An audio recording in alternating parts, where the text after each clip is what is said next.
Hey everybody, welcome back to Guns and Gadgets, the premier source for Second Amendment news. Early in the morning, figured I'd get this one out right away because I suffered through the State of the Union address with Bobo Biden so that you didn't have to, and it was kind of entertaining. Actually, it was more entertaining with myself and Braden from Langley Outdoors Academy going back and forth on text.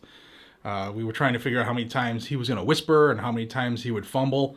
I'll tell you what, the speechwriter and the teleprompters came out swinging in the beginning, talking about Russia, of course, and Ukraine, and then Biden took over and stumbled and fumbled and bumbled.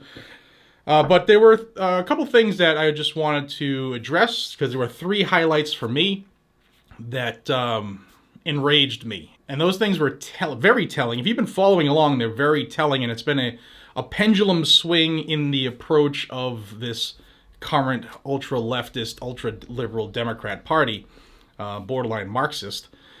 Actually, yeah, they're Marxist. I call it duck a duck. But the three things that I found that were disgusting last night that told the story were Biden came out and said he wanted to fund police after the Democrats defund police for the last 2 years, which has got us to where we are with the high crime and the violent crime spikes so that they can go after guns and stuff like that. So that was one of the biggest hypocritical things of the many, he said. And then was his support for the military.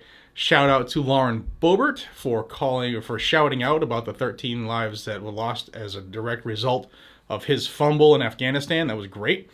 But again, saying that he supports the military after he fired so many of them for not taking his concoction,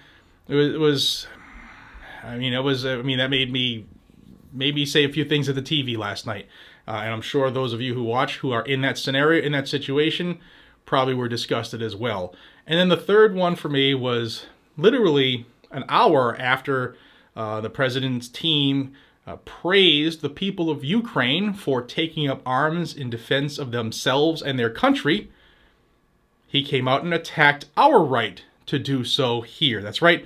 The Second Amendment became another target in the State of the Union address last night. And I'll just let you hear it in his own words. I ask Democrats and Republicans alike to pass my budget and keep our neighborhoods safe.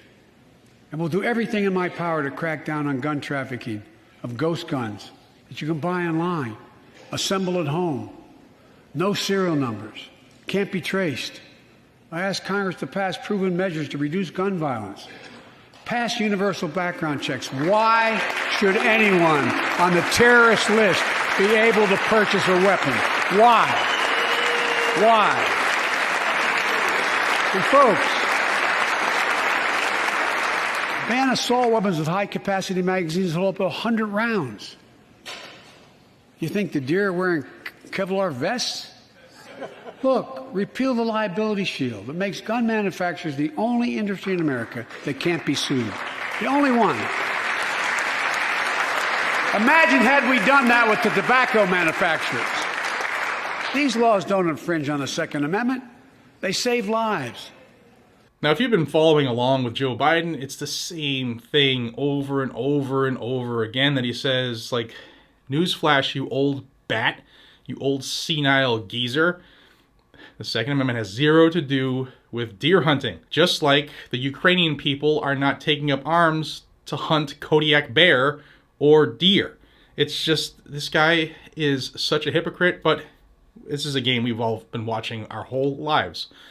But last night was no different. The Second Amendment was a target again, and you know it's coming. More pressure on all the things he said. He's going to pressure Congress. And you'll see a lot of things on both sides. You'll see the leftists try to push more gun control so that they can energize their base and get themselves some more votes. And you've already started to see the right side. We're so pro-gun, we're going to put these bills forward when they have like no chance in passing. And it's very frustrating as somebody who is a constitutionalist, somebody who will die for freedom. It is frustrating to watch the game, to see these phonies. Very frustrating. If you watched the State of the Union last night, what were some of your favorite hypocritical moments? Let us know down below. I usually stay up to watch, the rebuttal after the State of the Union, but it was just I wanted nothing to do with politics after watching that and just went straight to bed. But that's why I'm up at it this morning with my Blackout Coffee, blackoutcoffee.com/GNG. Best stuff there is. I thank you, everybody, for your time. Hope you have a fantastic day. Be safe, stay vigilant, carry a gun. Keep you, your friends, your family, your community safe.